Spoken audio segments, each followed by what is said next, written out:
Okay, hi everyone. This is Jennifer Miller, Course Director for Project Planning and Development. I am here tonight with Kyle Fraser, Course Director for Digital Cinematography 1 and PMA 1.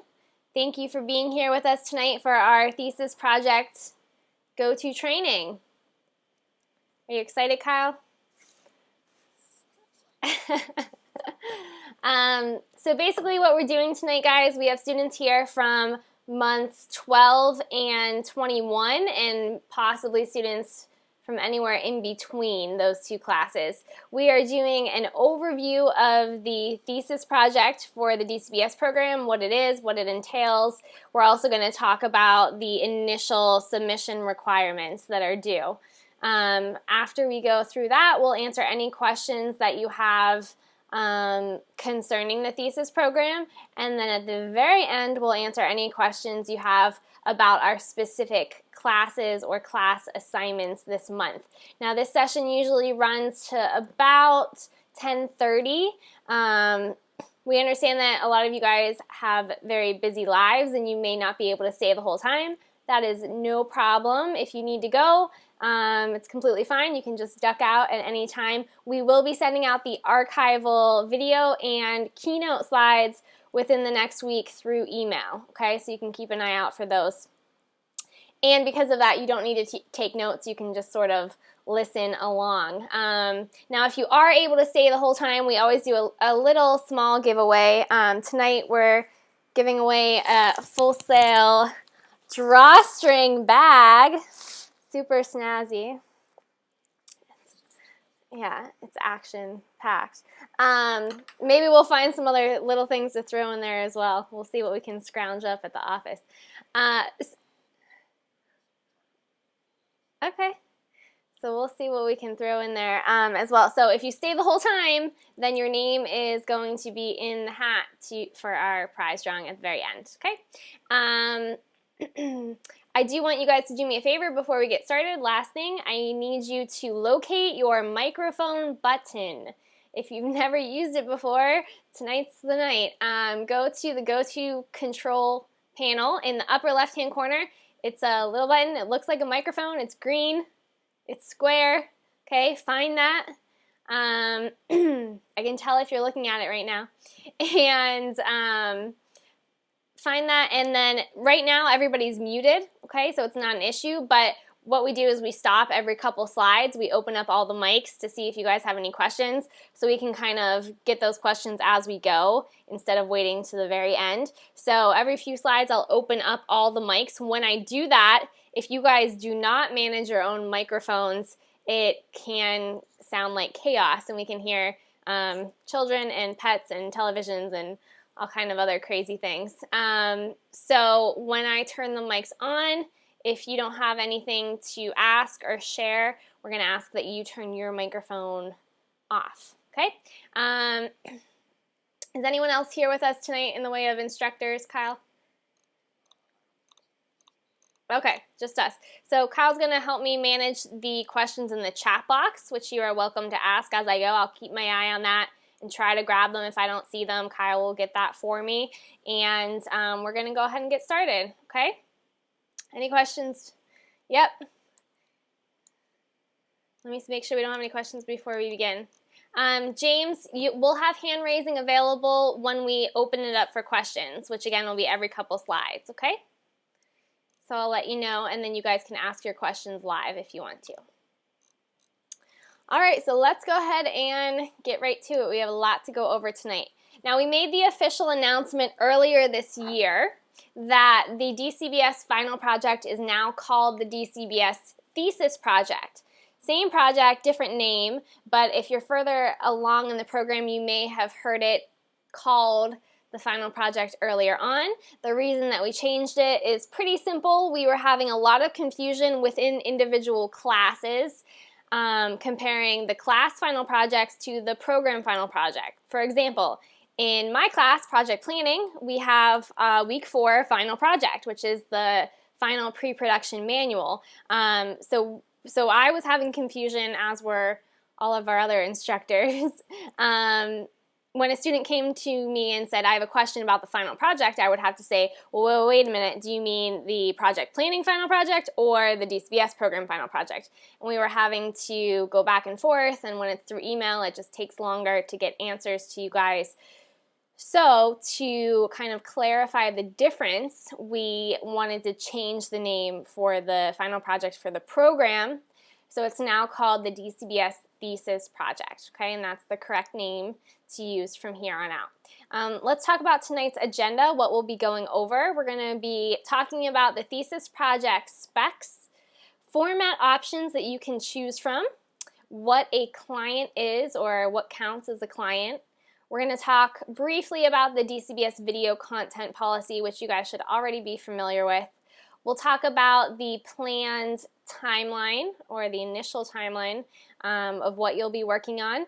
We will take a look at the proposal template, which is the very first document that you're going to submit for the thesis project, and then we're going to answer any questions that you have at the end. Like I said earlier, we'll also be stopping and breaking every few slides for questions as well. But if we miss anything, just write it down and we'll come back to it at the end. So this slide is covering the final project or thesis project specs. Now, this information is the only information presented tonight that is actually available to all students, meaning you have access to this information as early as month 3 or 4 in Film Foundations, or what is now Intro to Digital Cinematography. So you have access to this information right away. This is the more general information. From here, we're going to move into more specific information that is not publicly available to students in the program until they get to month 12. Okay?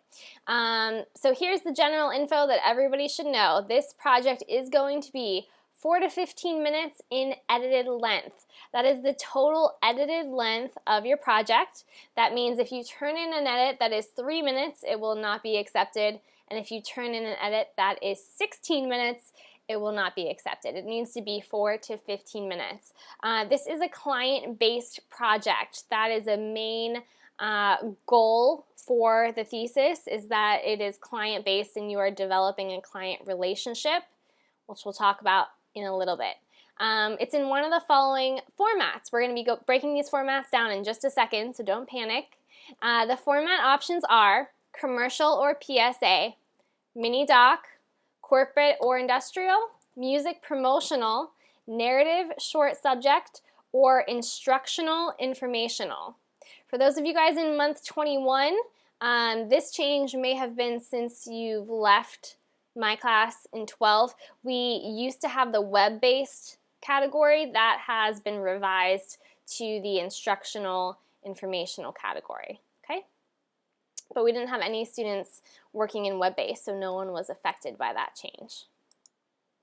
Let's go over the format descriptions. I'm not going to read this word for word, but we're just going to talk about what each of these formats are, and then I'll answer any questions that you have. By the way, if I talk too fast or start talking too fast, just let me know in the chat box. I do that sometimes. So I'll try to keep pace while not going too fast, hopefully. So let's start at the top. There's a commercial or ad campaign option. The commercial is going to inform the public about a product or service. You guys know what these are. They can also represent an image or a brand. They're sales motivated and media driven. Now you guys know that commercials are often in shorter spots, like 15, 30, or 60 seconds.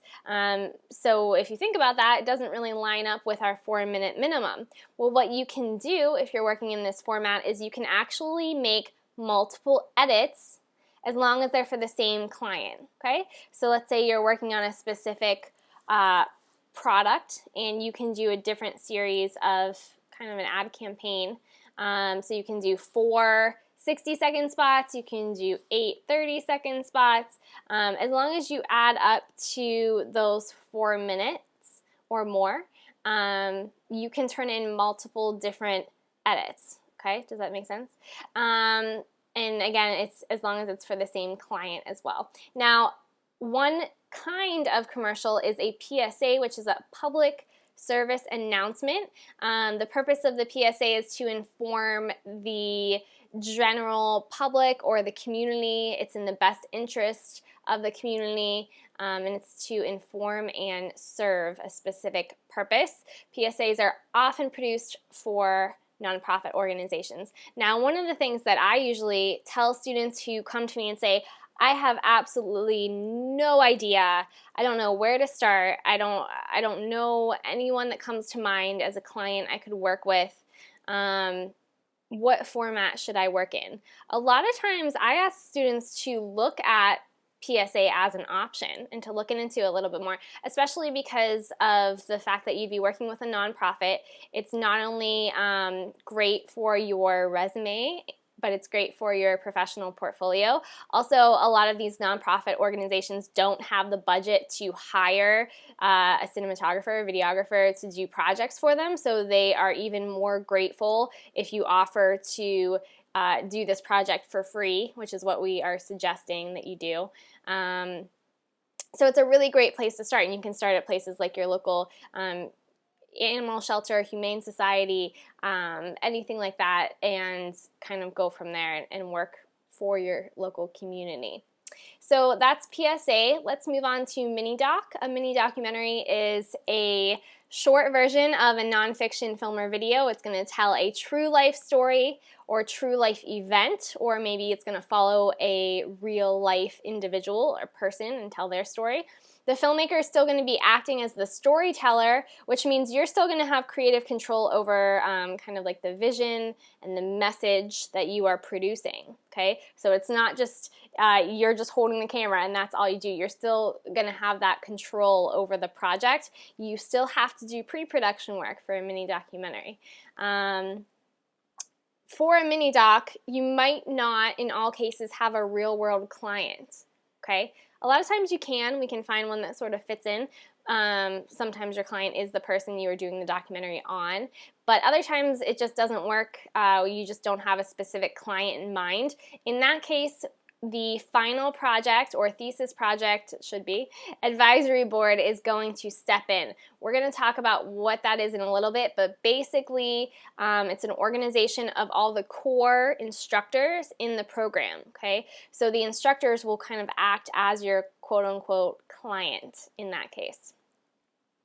Corporate industrial is a very broad category, but it's going to cover things like corporate or staff training videos, safety videos, instructional videos for companies, motivational or any kind of presentations. And the main goal for a corporate or industrial, well, not the goal, I'm sorry, the main distribution, I should say, is that it's going to be shared in-house. Okay, that's what makes this category a little bit different from others. So this video is meant to be shared in-house within the corporation or the company. We also have music promotional. Notice that this category is not called music video. It is similar and can contain a music video, but we are not suggesting or really approving students to just make a music video. If you want to make a music video, that's great. We're going to encourage you to. We're going to help you do that, but we want you to push yourself a little bit more and make it more of a promotional package. So in other words, do the music video, but we also want some behind the scenes before and after the show. We want on the road maybe with the band or the artist. We want backstage interviews, okay, with the talent. So we want you to add a few of those extra things on there and then have that really be a promotional package that the band or artist can use for their website, for, you know, on a DVD that they're handing out, anything like that, okay? This needs to be a client that you know for music promotional, guys. So you can't just pick your favorite artist and say that you're going to do a music video for, you know, Taylor Swift, whoever your favorite artist happens to be. You need to actually know the person and be able to sit down with them, talk to them face to face, and work with them, okay? So make sure that it's someone that you have a connection with. Instructional or informative, the primary goal is to inform your audience. It's concerned more with facts or tasks, okay? So things like this could be point of purchase videos, promotional videos, marketing, instructional, educational videos. It could also be like a cooking show. Okay, that would be instructional or how to, or anything corporate related. But the main difference between the instructional, informational, and corporate industrial is that this one down here is for public viewing. Okay, it's meant to be shared with the public, whereas again, corporate or industrial would be meant to be shared in-house. One more category, and this one's the big one, and then I'm going to open it up for questions. Our last but not least, our most popular category choice or format choice for the thesis project is a narrative short subject. If you are pursuing a narrative, though, there are some things that you need to know that are going to be required of you in addition to the standard requirements. So videos in the narrative short subject format, it's a fictional short story. It needs to include a 3-act paradigm, which means a beginning, middle, and end to the story. It needs to include characters, events, actions that follow a typical story arc. You guys learned about how to write and create that way back in month 5 in your storytelling class. The student has to hold all rights to the story and all creative content displayed in the film. Now, students who are choosing to pursue the narrative format, you're not going to have a real-world client, okay? Same as the mini-doc situation that we talked about earlier in most cases. So instead, the Thesis Project Advisory Board, again, that team of instructors, they will act as your client because narrative and client-based, aren't a perfect fit, but we didn't want to take away the rights of the students to pursue a narrative if that's something they really want to do.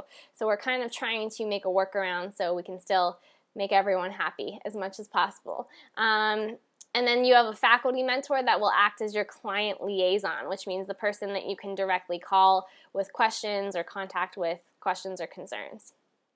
There are additional requirements for students pursuing the narrative track. Let's talk about those. First, your first draft of your script is going to be due with your initial proposal in month 21, which is PMA 1. Okay, let me say that again. The first draft of your script is due with your proposal. Everybody else just has to turn in a proposal. Narrative students, you have to turn in your proposal and your script. Now, everyone's going to do a script eventually. You guys just have to do it sooner. Okay, because we were finding that the proposals were coming in, they weren't detailed enough, we weren't getting the information that we needed because it's a fictional story. So we need to know even more specifically about what you want to pursue so that we can help determine if it's doable and plausible and if it's going to work for you. In addition to submitting your first draft of your script in month 21, students who are pursuing the narrative track are also required to submit a second pitch, which is called your backup pitch, okay? So if you're doing a narrative, you have to do a second backup pitch. The backup pitch can be in any format except for narrative, okay? We understand that you guys have every intention and desire to pursue your first pitch, which is your narrative pitch. We want to make that happen. We're going to do everything we can to make that happen. But if for some reason it doesn't work out, your script doesn't hold up or doesn't get approved, you're going to have a backup pitch that we can look at and consider as an option. Okay? So those are the additional requirements for students that are pursuing a narrative, and that's going to be directly applicable to month 21 submissions. So now what we're going to do is open up the mics and I'm going to take questions. You can either raise your hands or you can type your question into the chat box if you don't want to ask it live. Once again, please locate your mute microphone button. So once I open these up, you can mute yourself if you don't have anything to share. Okay.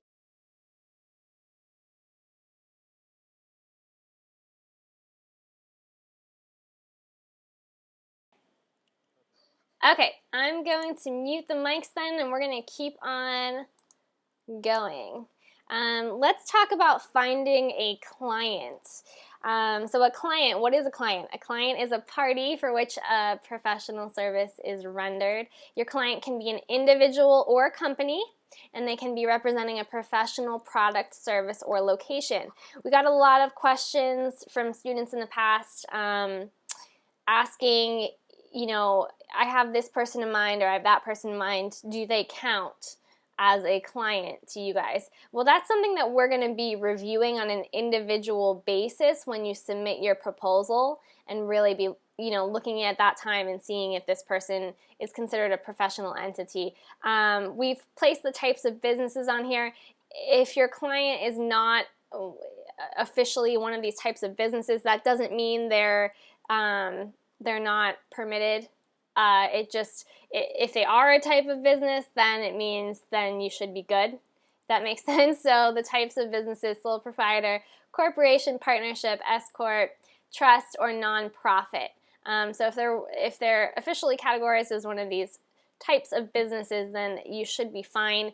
On the flip side of that, we've had students ask, you know, can my brothers, cousins, friends, uncle who, you know, works out of his garage and sells mixtapes, can he be my client? That would be a no in a situation like that. We want you to just find a professional entity or business to work with. Okay, and then in orange here we have one of our goals here. While completing the thesis project, students should learn to balance the client's requests with the DCBS program's requirements while still maintaining your own voice and viewpoint as a cinematographer. We know this is going to be a challenge, okay? So students will come to us later and be like, well, what do I do? My client asked me for this, and you guys are asking me for this, and it doesn't match up, and this is what I want to do. You know, that is a challenge, okay? That is one of the main challenges that we are expecting you to go through, and that's part of the process of doing this thesis project, okay? So just kind of mentally prepare yourselves for that, because you are going to be having a little bit of the pulling in multiple directions at some time, but we're here to help and support you guys and help you find a solution that works for everyone, hopefully. Let's talk about the faculty mentor briefly. This is the faculty mentor, the mentoring committee.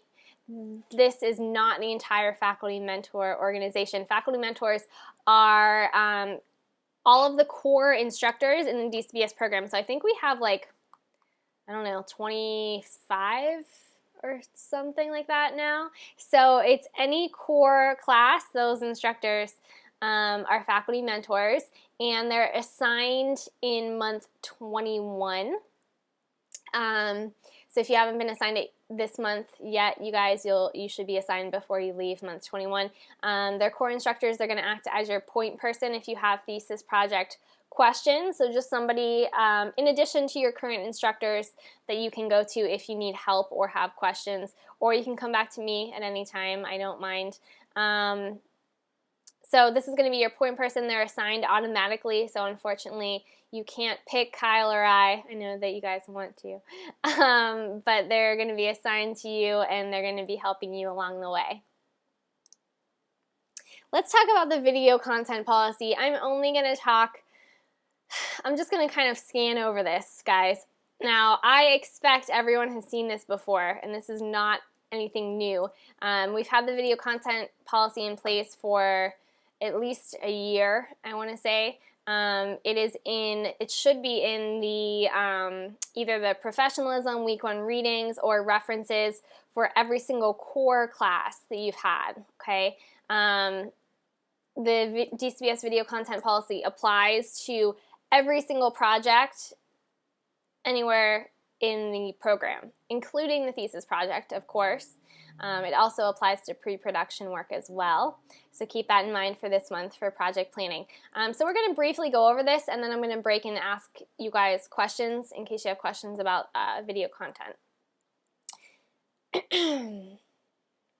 Okay, let's start at the beginning. So this first section here basically says a general rule of thumb is to follow PG-13 rating. Now, this is kind of the full sail university-wide umbrella rule. So if you think of it like an umbrella, Full Sail University says, okay guys, every single program, every single student project is supposed to be PG-13 in nature, okay? And it cannot be higher than that on the MPAA rating scale. So we want to keep it PG-13 or below. So that's what the university says. Then in addition to that, we kind of have our own rules in DCBS that are just a little bit more specific as to what we mean by that, because PG-13 can be very broad, as you guys know. It can cover, many different aspects of a film, and 2 different films might be considered PG-13, and they might have entirely different content in some cases. So to specify, let's go down here. I'm going to skip down straight to where it says client-based projects, because the majority of DCBS projects are client-based, as you know, especially the thesis project, okay? So in a client-based project, alcohol, drugs, profanity, violence, and sexual material of any kind cannot be depicted. Let me read that one more time. Alcohol, drugs, profanity, violence, and sexual material of any kind cannot be depicted.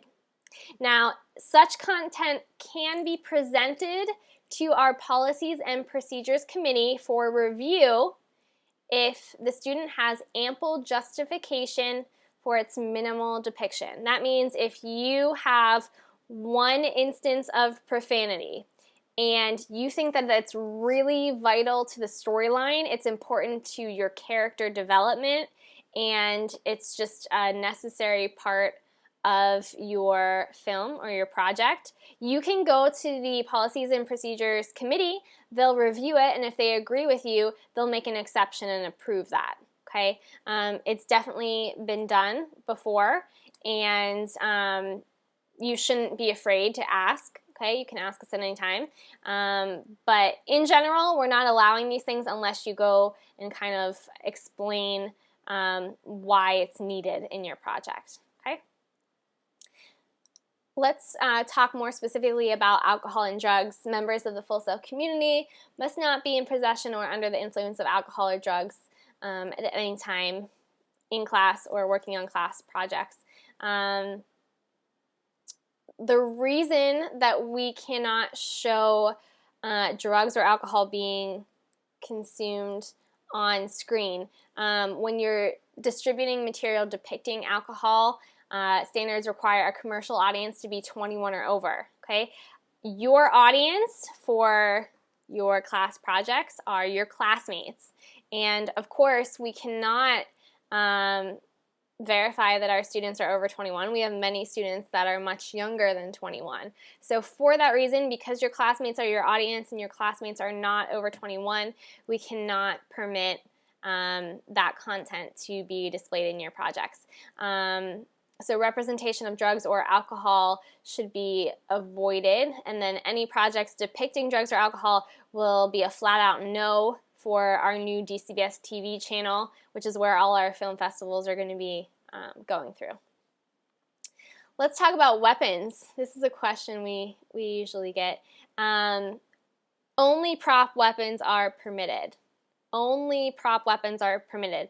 That one does not have any exceptions. You cannot go to the board and ask to use a real weapon. It's not going to happen. So you have to use a prop weapon. You have additional requirements if you're using a prop weapon. They have to be approved in advance. You have to do additional paperwork and forms and releases. And you'll also be required to obtain a prop master who is a specialist in the use of prop weapons. And they're required to be on set or on location for all prop handling. To find out more information on the weapons policy, go to Connect, DCBS, Files, and then DCBS Policies. We gave you the link. Remember, I'm going to give you guys this keynote so you can come back to this, and that has a lot more information, and it should have the contact information for our Policies and Procedures Committee if you do have questions about that. Okay, let's open it up and see if you guys, actually wait, I have one more slide and then we'll open it up for questions. This is the rating system. This is something that you guys should see when you are filling out your proposal to help you decide what rating you think your project is going to be. Okay, so you can see that we have the ratings here, the MPAA criteria, and then our full sail criteria. Okay, so again, we're just taking the broader umbrella of MPAA and we're just specifying it a little bit more for full sail. And this is kind of, the red line is sort of where we draw the line. So if you have anything that's below this line, it's not going to be approved for your thesis project. Okay, let's open it up for questions in case we have any. If not, we'll go ahead and move on. So I'm going to open your mics now. You can go ahead and mute yourself if you do not need to ask any questions or share any information.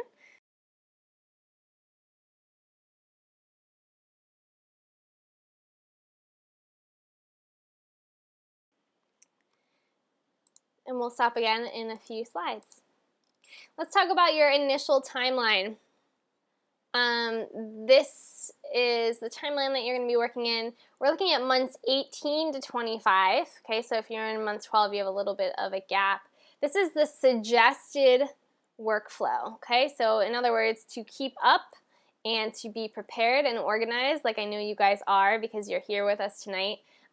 Here's your suggested workflow or your suggested timeline. So month 18 is electronic field production. In month 18, you need to know at least what your format is that you're going to attempt to pursue. So if you're doing a narrative, you need to begin working on your script. Now, in month 18, you will actually start having access to storytelling instructor Dustin Lee for feedback. You will have access to a packet of information on like reminders for what you learned in storytelling class on how to write a script, okay, in the narrative format. And then again, you'll be able to contact Dustin directly and get feedback, ask questions, get a critique of your script, and sort of begin working on that. So you should begin working on your first draft of your script in month 18. Then we move on to month 20. That is the month before your first submission. You're going to lock down your intended proposal concept.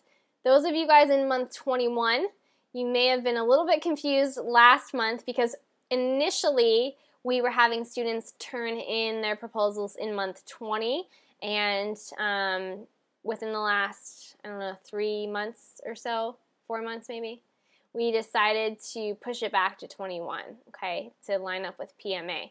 So I'm sorry for any confusion. If we told you 20 before, you have an extra month. So in 20, though, you guys should be locking down your intended proposal concept. Narrative students, you should be completing that first draft of your script. Again, there's no submission yet at this point, okay? So month 21, that is Kyle's class. Kyle's here with us tonight if you guys have any questions for him. PMA 1 and DC 1, or Digital Cinematography 1. You have 2 classes in 1 month. Okay, for the first time. You're assigned your faculty mentor. You should get that by the end of the month. That comes from an email from Andy Mathias. And you are going to submit your proposal. This is the very first submission for the thesis project in month 21. Narrative students, you're also submitting your first draft of your script, and you're submitting a backup pitch or second pitch. Okay? If you're not doing a narrative, you do not need to submit your script, and you only need to submit the 1 pitch or proposal. Let's move down to 22, which is art design and location shooting. At this point, you're going to receive your approval, fingers crossed, right, and feedback on your proposal submission. And narrative students, you'll also receive feedback on your script. Then we're going to go down, skip ahead a few to month 25. That is PMA or Project Management and Assessment 2. And the class is Mobility and Data Management with GeoSwan. You'll be submitting a few additional things here. You're going to submit your revised proposal. Now we say revised because 9 in 10 students who submit need to at least make some little tweaks or small revisions to the proposal. Now some students turn it in and it's perfect, but that is a more rare occurrence. So chances are you'll be asked to make a small tweak or change, or maybe just give us some more detail or information in a specific section of your proposal. You're going to submit your revised proposal. You'll also be submitting your script. Narrative students, this is now your revised script, okay, or your second edit because you've already gotten feedback. And then you'll also submit storyboards. Students are going to receive feedback in 25 from the advisory board through the PMA instructor. Okay, so that's what you're turning in a little bit later in month 25. Now for those of you guys that are in month 21 right now, starting next month, as soon as you graduate or complete PMA 1, you can start going to the level 2 thesis project GoToTraining. Okay, think of this one as level 1. Level 2 is managed by Gio Swan, who teaches the PMA 2 class. Okay, so when you're in month 22, 23, 24, 25, you can go to his GoToTraining. He has his on, I think, Wednesdays of week 1. Okay, so you only have core classes now, so ask your core instructor, whoever your current instructor is, ask them for the link to go to Gio's GoToTraining, or just GoToTraining level 2, and they will be able to get that for you. And then he'll be giving you a lot more information on what he's going to expect here in 25. Okay, if you're in 12, just focus on this initial timeline for right now, okay, until 21. But if you're in 21, you can think about that for next month. We're going to do a quick overview of the extended timeline, just so you guys kind of have a bird's eye view of what we're looking at here. What we're seeing on the screen, this is called the pipeline, and what this is the suggested order of classes and the most common order that students take classes in the program.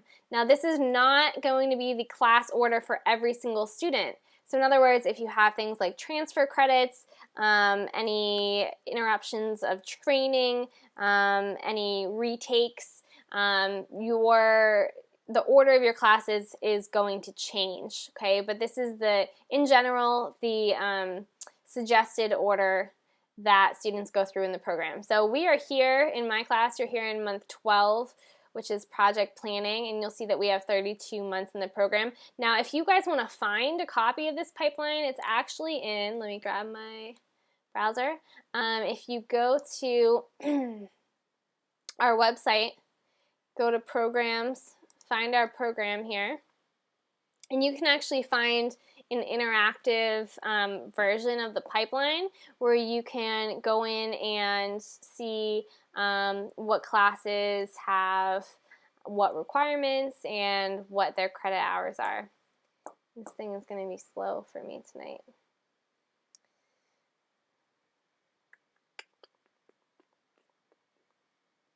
All right, we'll come back to that in a second. Oh, there it goes. So we're going to go to courses up here in the upper right. Okay, so now you guys can see the interactive timeline. The one thing that you'll notice that's different than mine is PMA 1 is in 17. It's going to move to 17, but it's not going to affect anyone that's here with us tonight. Okay, it's only affecting the new students coming into the program. So just ignore that part. But if you click on any of these classes, let's click on Lighting 1. It's going to show you what to expect. So basically it's going to show you the course outline, what you're going to learn, the total credit hours, and then give you a brief summary. Okay, so this is a great place to go if you want to get a heads up on what your upcoming classes are and get a little bit more information on those classes. Okay, so we're here in 12, we're trucking along. We said in 18 you're going to start working on your script if you're doing a narrative. Okay, I want to talk about these 3 classes that are circled. Now you'll notice that they look different than all of your other classes. These are your 3 months that you'll have your PMA classes. PMA stands for Project Management and Assessment. You have 3 of them, and they are each 1 credit hour. Okay, however, they're paired up with a full-length, full credit class. For example, month 21 is Digital Cinematography 1 and Project Management and Assessment. As you can imagine, 2 classes means more work than 1 class. Okay, it's not your imagination, it will be a reality. So make sure you prepare in advance and are ready for these classes as best you can, because they will require an additional time commitment and additional workload. So 21 is your first submission, okay? Then we said we have art design. That's where you're going to get your feedback on your proposal. Then you have 23, 24. So really you have months 22, 23, 24. 3 months to work on your script, everybody, and your storyboards. For your storyboards, you need to do at least 48 frames of original content. Now, in our class in month 12, you only did 12 to 18, okay? So it's a lot more than that. So you'll have some time to prepare in advance for this submission, which is month 25 PMA2, okay? You guys are only turning in thesis project submissions on these circled months when you have PMA, okay? So there's 3 submission checkpoints. However, you cannot only work on those during those months. You'll need to be working on your assets in between, okay, in preparation for these classes. So then you'll have film criticism, 26. You're going to have a meeting with the advisory board member, and then you have intellectual property, which is your last general education class.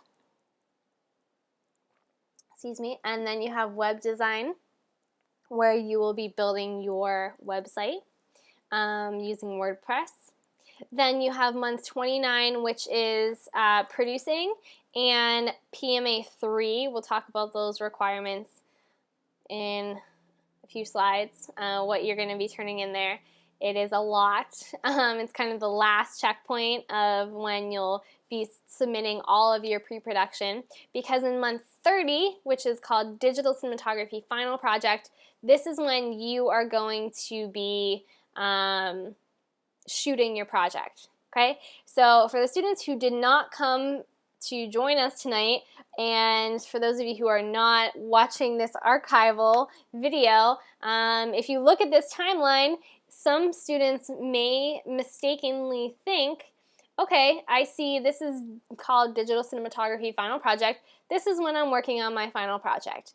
That, as you know, could not be farther from the truth. You start working on it way back in 21, and for many of you, way back before that in 18 or even sooner. If you want, you can use the concepts you're working on this month in my class in project planning for your thesis, so you may start working on it all the way back in 12. So it's all in preparation for month 30, which is when you'll actually be shooting your project. So what you guys can do now, take a look at where you are in the program and count up your months. Okay? Now obviously we can't guarantee that you'll be in that specific class, because like I was saying earlier, if you have things like transfer credits or you have to retake a class, it's going to change, but you can at least get an idea of approximately when you'll be shooting. So if you're in 21, start counting up, you know, September, October, November, December, and count till you get to 30, and that'll give you an idea of when you're going to shoot. So if you have talent in mind, if you have locations in mind,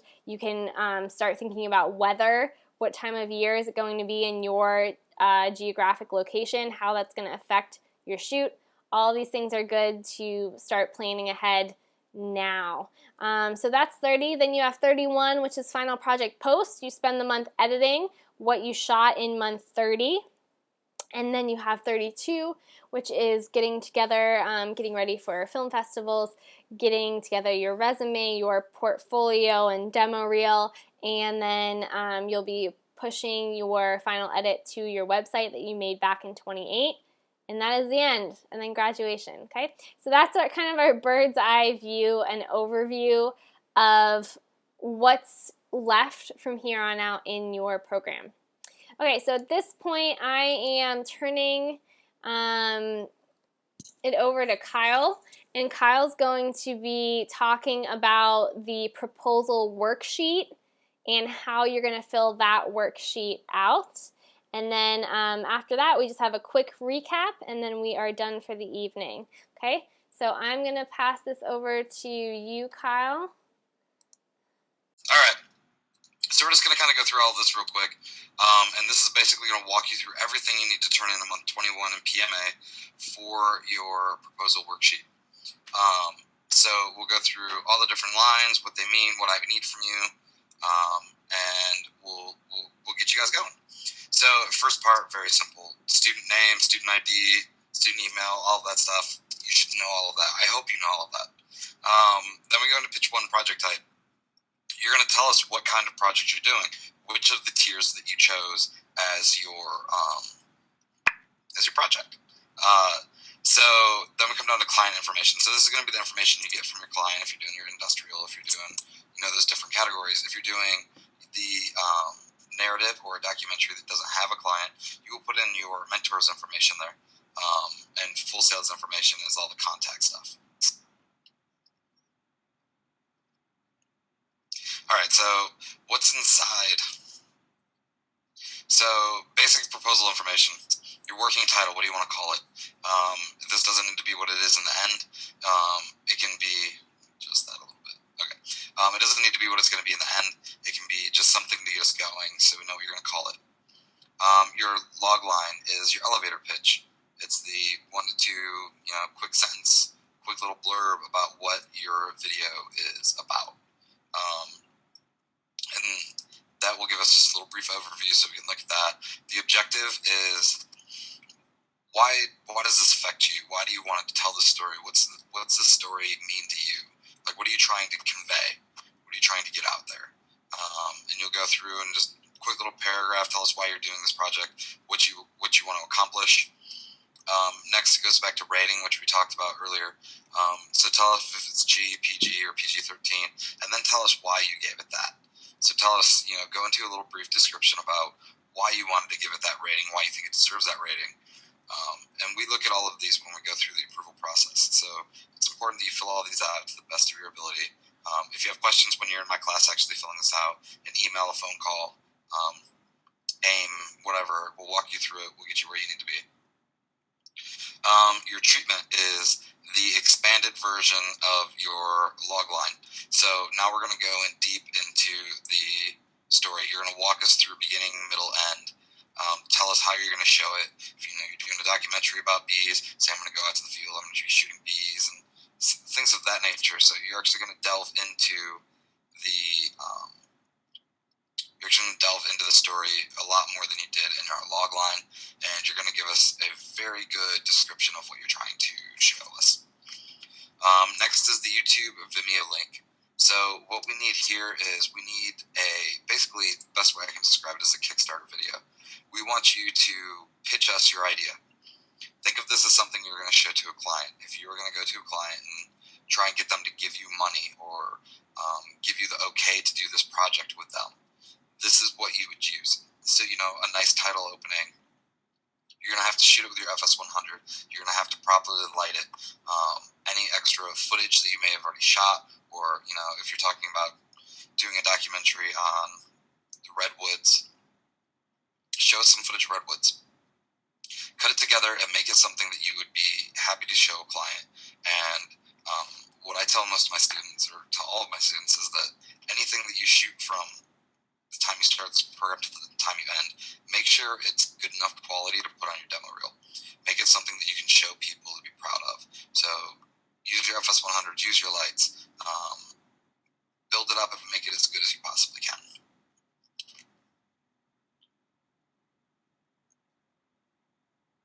All right, so your scope and your budget. So we're going to go through all the different things that we need from you to know about the locations that you're going to shoot. And once again, this is all the preliminary stage. This doesn't need to be written in stone. You give us your basic ideas of what you're thinking. That way we can know if it's maybe too big of to tackle.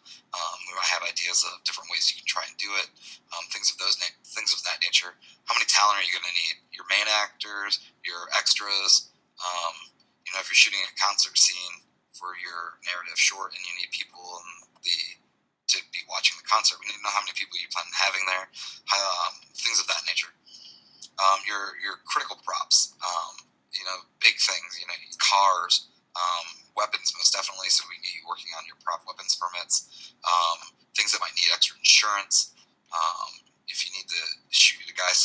crane, you need to find that crane. We need to know you're looking for those kinds of things. So all those big things that are vital to your picture, we need to know ahead of time. We need to know how long you think it's going to be. If you're doing the commercial series, tell us how long each commercial is going to be. So if you're going to do 4 60-second commercials or variations of 15-second and 30-second commercials, we need to know how many different commercials you're going to be thinking about making, how long it's going to end up being in the end. We need to know how much it's going to cost you. Now, when you do your budget, you need to think about everything. So if you're driving to a location, you need to think about gas to get you there. You need to think about feeding your crew, feeding your talent. You need to think about insurance if you need additional insurance because you're going to be on public property, things of this nature. You really need to think about this. Just putting $20 in there for gas, you didn't really go through and think about everything that you're going to need. You're going to have a budget. It doesn't need to be a lot, but you need to take all of that into consideration. A budget of $0 is not acceptable. So it's going to cost you something somewhere. So make sure that you let us know what you plan on spending it on. Next, we go into how you're going to show off the thing that you just made. So how are you going to distribute it? How are you going to market it? We need to know your target audience. This needs to be something that's specific. You can't just say everyone. You can't just say adult males. Tell us an age range. Tell us as much as you can about these people. If you're doing a documentary about a comic book store, look at who comes into the comic book store. Who are the people that are buying the comics? Who are the people that are patronizing that store? That's going to be your target audience. That's the kind of person that's going to want to watch this. And we want to know specifically who you're looking at as people that are possibly going to buy the DVD, look at it on YouTube, all of those things. We want to know who you're trying to get to watch your picture. So then, how are you going to measure the success of your project? Are you going to go by DVDs sold? Are you going to go by YouTube hits, Vimeo hits? Are you going to go by the client asking you to do another project for internal use, things like that? So we need to know, how are you going to tell if what you did was good, if it did well. We want to know how successful you were. We want to know you have it set up so you can find out how successful you were as well.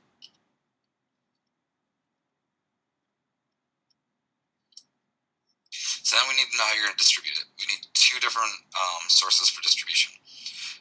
You need a primary and a secondary. So we need to know if you're going to be doing DVDs, if you're going to be doing YouTube, what kind of specific channel on YouTube are you trying to go for? Going back to the comic book store example, trying to get it on like the Nerdist channel or something of that nature, a specific place on YouTube, not just, I'm going to put it on YouTube, we'll see what happens. Try and be more specific, try and get it to a place where you can find your key demographic that we asked you to identify earlier. Who owns it? Who operates it? Who are you going to be getting in contact with? If there's money to submit, if there's money to get it up and running, because like let's say you wanted to try and get it on Hulu Plus, there's fees involved in getting someone to get it to them, to get it to try and be on there for their shorts and their documentary pieces. So think about all of that when you're going through all of those things. Tell us what it takes to get it to that channel. Who do you have to send it to? Who has to look at it? Does it need approval? Can it just be posted? All of those things. And you're going to be doing 2, so you're going to need all that information for your primary and your secondary. So you'll go through all that again. And then if you're going to be doing a narrative, you're going to do all of this twice. So you will go through every single thing we just went through, but you're going to go through it a second time for your secondary idea. And that wraps that up, I think. Are you taking over, Jen? Taking over. All right. Okay, so hold on. All right, thanks, Kyle. Thank you for that wonderful overview. Very detailed. So guys, that is what you are submitting. Everything that we just went over here is what's in the proposal worksheet. Now it looks a little bit different because there are actual lines where you can type in your answers. In the actual worksheet, that you are going to be turning in week 4 of month 21. But this is all the information that we're going to be asking you for. Once again, I'm going to give you this keynote, so if you're in 12, you can have all of this information at hand to come back to you at any time. Let's do a super quick recap, and then we are going to open it up for questions. So we're going to recap the pre-pro submissions for the thesis project, okay? And we haven't talked about 29 yet, so that part won't be a recap. We'll be talking about that for the first time.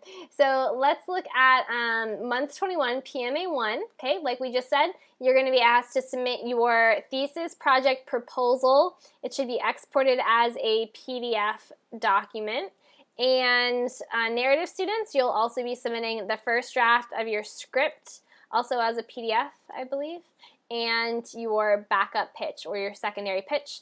As a reminder, narrative students, your backup pitch can be in any format except for narrative. Then in month 25, which is PMA 2, that's your second submission checkpoint, you'll be submitting a revised proposal with any changes that were asked of you in month 22. You'll also be submitting a narrative script for narrative project or an AV script for any other format. And storyboards, again, you're submitting 48 or more frames of original sketches. I believe that Geo is now accepting photos. Do you know, Kyle? Okay. Yeah, check with Geo, ask him in the level 2 GoToTraining. I believe that he just started accepting still images that you shot yourself, okay, with your camera. So they all have to be original content or sketches. And then in month 29, which is PMA 3, okay, all the way at the end, the month before you shoot, you are going to be required to have your proposal script, storyboards, and shot list coming into the class. During that month, though, you'll also be asked to submit a shot block diagrams, which you are learning this month in week 4 of project planning. You'll also be doing scene breakdown and shot breakdown sheets. You'll be doing your casting session, submitting call sheets and location maps for your cast and crew. You're submitting location information forms, which are basically your scouts for your locations with photos. You're submitting a shoot schedule, a final budget for your thesis project, and several other forms and releases, okay? Basically, the majority of this can be created in Celtics, but we're not requiring you to. Everything's going to be turned in as a PDF, okay? So that's what you can look forward to. Don't get too worked up over all of this because you're not quite there yet. You have plenty of time, and we're going to be helping you every step of the way, okay? So focus on these first 2 submissions depending on where you are in the program, okay? So that is, I think, it. Here's a review of the 2013 updates. The final project is now called the Thesis Project. The web-based format option has been changed to instructional, informational.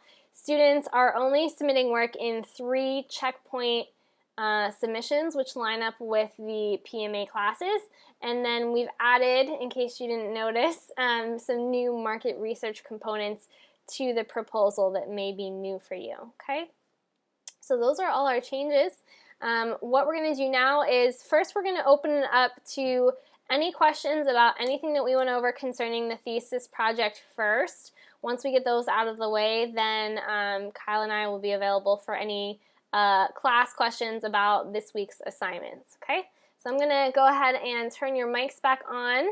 You guys can either raise your hand or you can type your question into the chat box. But if you're not speaking, we just ask that you please control your own mic and mute yourself.